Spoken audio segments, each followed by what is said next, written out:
Once upon a time there was a little girl who lived with her mother and father, the woodcutter, in a cottage near a forest. Everyone loved her.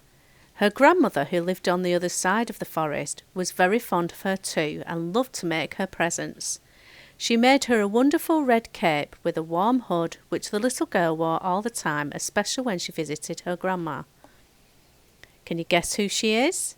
That's right, she became known to everyone in the village as Little Red Riding Hood. One day, Little Red Riding Hood's mother said, "Grandma's been a bit poorly, so I've put some essentials in a basket for you to take to her. But remember to stay 6 feet away from her and clean your hands before going in with the sanitizer so that she doesn't get worse. And stay on the path through the forest and don't wander off." And with that, Little Red Riding Hood set off with her red cape wrapped around her. She waved goodbye to her mother, grabbed the bag of essentials and set off through the forest. It was a beautiful sunny day and spring had just begun. Lots of beautiful flowers had begun to grow in the forest, and Little Red Riding Hood thought they would cheer her grandma up if she took some to her. Now, before we carry on, should Little Red Riding Hood be picking flowers? Well, Little Red Riding Hood wandered off the path to pick some bluebells for her grandmother. The sunbeams reached through the trees where birds were singing, and the breeze swayed the grass gently. It was very peaceful. But further in the forest was a naughty wolf who was hungry. His tummy rumbled and groaned. He was fed up with being hungry, so when he saw Little Red Riding Hood's bag of goodies, his chops began to water. He hid behind a tree and watched her. Now he knew that the woodcutter was not far away collecting wood, so he had to be very clever if he was to have Little Red Riding Hood's bag of goodies for his tea.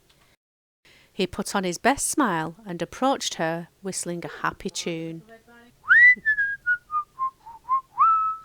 "Good morning, Little Red Riding Hood. What a beautiful day this is for a walk. Where are you going?"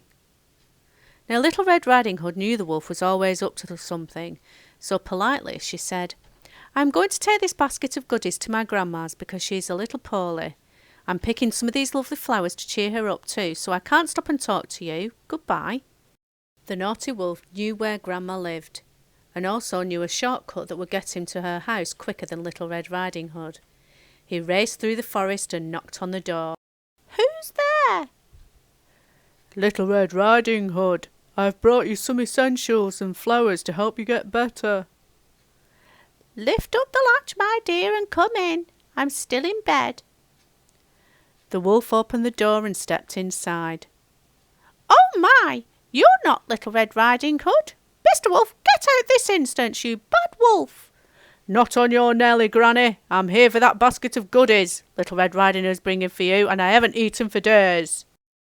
He picked up Granny and put her in the shed. He quickly put on one of Granny's nighties and jumped into bed.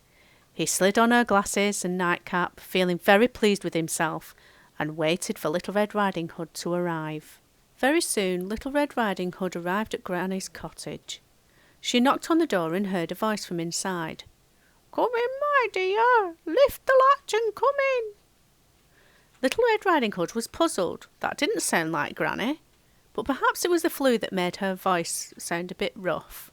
Before opening the door, she cleaned her hands as her mother had told her, and then lifted the latch and went inside. She noticed that Granny looked a bit odd, but kept her distance. "Why, Granny, what big ears you have!" "All the better to hear you with, my dear."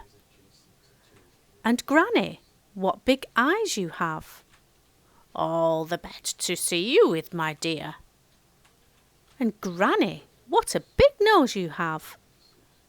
All the better to smell you with, my dear." The wolf's tummy grumbled under the covers, but Little Red Riding Hood didn't seem to hear it. "Oh, Granny, what big feet you have!" The wolf was becoming impatient, his tummy grumbling even louder, and he couldn't stand it any longer. "Right, that's it. I've had enough. Just give me that bag of goodies." Startled, Little Red Riding Hood fled through the door.